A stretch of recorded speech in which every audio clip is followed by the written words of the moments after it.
Lacey Elaine Fletcher was born on November 25, 1985, to parents Clay and Sheila Fletcher. She was the only child in the family, residing in a small village in the state of Louisiana with a population of no more than 1,000 people. The name of this settlement translates to slaughter, which strangely echoes the theme of today's story. When Lacey was about 9 years old, her family moved into a new house located in a prestigious neighborhood on Slater Street. This street ended in a dead end, where spacious homes with well-maintained front yards were situated. It seemed that life in this place should be much more beautiful and happier than anywhere else. The Fletcher family gave the impression of a typical middle-class household. Sheila, Lacey's mother, worked as a court secretary and was responsible for all administrative procedures at the courthouse in the city of Baker, while her father was involved in a non-profit organization. The family regularly attended church every Sunday, being quite devout.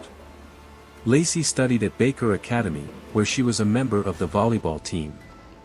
Neighbors noted that the girl was no different from her peers. She was cheerful, energetic, and sociable. Lacey seemed to be an open and athletic girl who loved active games in the garden or running down the street. However, when Lacey turned 14, her parents unexpectedly took her out of school and switched her to homeschooling. During that period, the girl began to show signs of Asperger syndrome, although they were barely noticeable to an outsider. This autism spectrum disorder is often characterized by difficulties with empathy, underdeveloped social skills, and unusual interests. The intellectual development of people with Asperger syndrome is usually no different from the norm, so it remains unclear why her parents decided to transfer Lacey to homeschooling. They never publicly commented on this situation. Perhaps it was somehow related to Asperger's syndrome and the girl's social difficulties. However, neither neighbors nor peers noticed anything strange in Lacey's behavior. Later, Lacey's classmate and friend recalled that they quickly became friends when Lacey was still attending school. The girl described Lacey as a very close and dear person to her. She mentioned that Lacey was often reserved due to her shyness but could clearly express her own opinion on one matter or another at the same time. After Lacey stopped attending school at the age of 14, the connection between the friends was severed. The classmate hardly heard anything about Lacey anymore. However, once she heard rumors that in her teenage years, Lacey regularly consulted with psychologists, which was somewhat unusual at the time. In most cases, visiting a psychologist was associated with some serious reasons. Robert, a neighbor of the Fletcher family, said in 2022 that he had seen Lacey about 15 years ago when she was just over 20. At that time, the already adult girl sometimes communicated with his younger brother since their houses were next to each other. Even then, Robert noticed that Lacey was different from her peers. She had completely different interests. While other girls went to parties, drank alcohol, or were interested in boys, Lacey preferred to watch movies alone, lying on the couch. In general, after the age of 14, the girl became increasingly withdrawn. She went out less and less often, did not attend school, and her circle of friends almost disappeared. When Lacey actually stopped communicating with Robert's brother and completely ceased to appear in public, everyone assumed that most likely, the family had moved somewhere, or Lacey had been sent to study in another place. But in reality, this was not the case. And if someone had known that all these years, Lacey lived in her parents' house, perhaps she could have still been saved. In May 2017, Robert accidentally met Lacey's father and decided to inquire about the girl's fate, how she was living, whether she had moved somewhere, where she was studying, and what she was learning. However, Lacey's father briefly replied that she was fine and still living at home, and then quickly changed the subject of the conversation. Even then, the neighbor found this situation strange because, at that time, the girl should have been a little over 30. And although, living next door, he did not interfere in someone else's life, he still should have noticed how the residents of neighboring houses take out the trash, go somewhere, or arrive. However, over all these years, no one had ever seen Lacey. Robert's suspicions were further intensified by the strange reaction of the girl's father, who evaded the conversation. But it remained at the level of guesswork. On January 3, 2022, around 5:30 a.m., an alarming call was received at the local police station. It was Sheila Fletcher, Lacey's mother. In an agitated voice, she reported that her daughter had stopped breathing. The police and an ambulance immediately headed to the Fletcher's house. At the same time, the city coroner was notified. When the authorities entered the home, they were struck by an unbearable stench. The air was filled with the smell of decay and feces, making it simply impossible to breathe in the house. Later, the coroner would admit that in his entire professional career, he had never encountered anything so disgusting. Due to nausea, he could not eat normally for a week. And this experienced man, who had worked as a doctor and coroner for 30 years and had seen many terrible things, had a nervous breakdown. But what opened up before his eyes in the Fletcher's house shocked him to the core and caused genuine horror. The police sheriff was also stunned by what he saw. In the spacious living room of the house stood a couch on which Lacey's body lay. At first glance, one could determine from her face that she was about 30 years old. But she looked extremely neglected. That was only at first glance. Upon closer examination, it became clear that Lacey weighed only 43 kilograms. She was terribly emaciated. The only item of clothing on her was a t-shirt pulled up above her breasts. The girl's eyes were wide open. And her hair was so tangled that it resembled a solid mat that had somehow ended up on her head. Combing it would have been completely impossible. Lacey's entire body was covered in feces. Even in her ears, on her teeth, and in her mouth, traces of bodily functions were found. Her skin was dotted with festering bedsores. Some of them were so deep that they reached the bones. Usually, bedsores appear in people who are confined to bed for a long time due to illness. Lacey's entire body was covered with brown spots and ulcers. Her buttocks were completely deformed, and in some places, the skin was completely absent.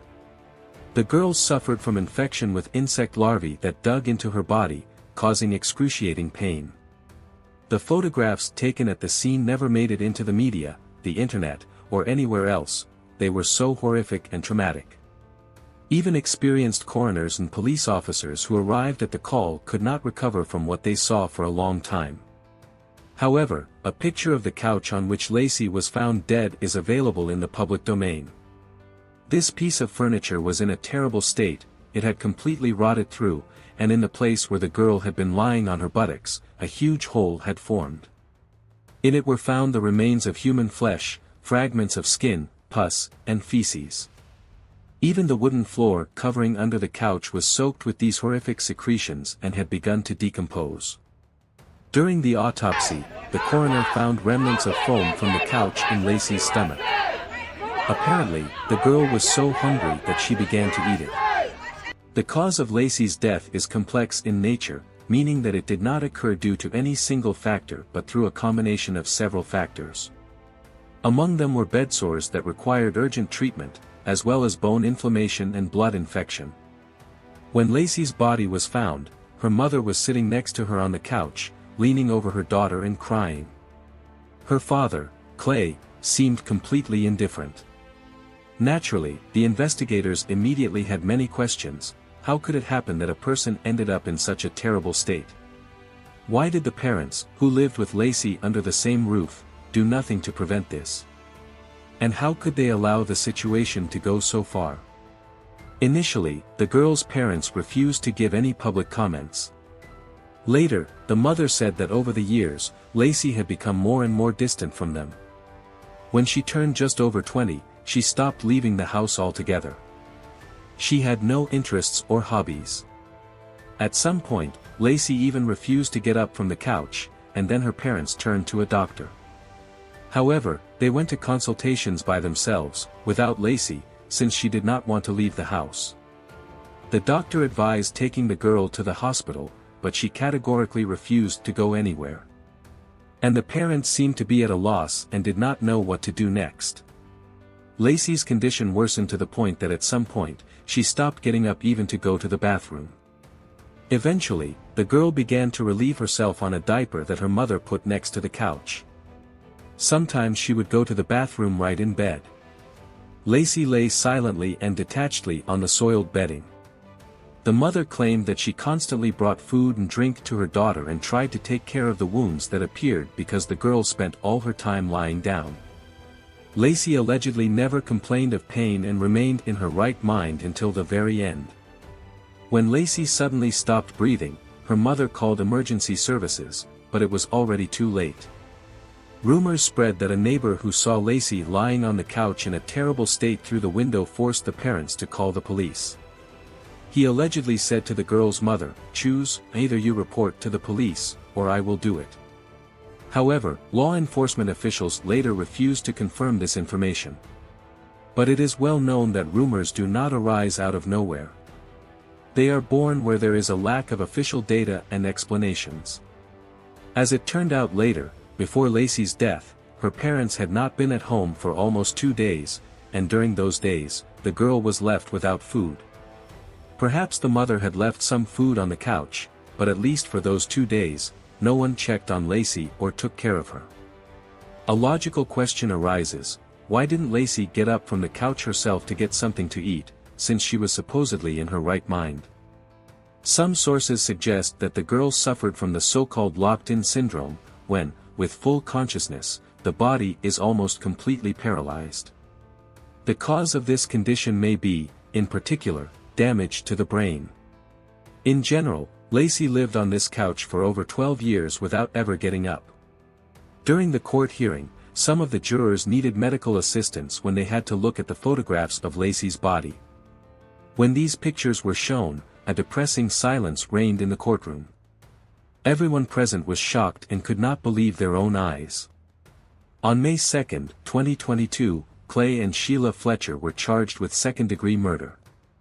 Initially, they were held in the East Felicia prison.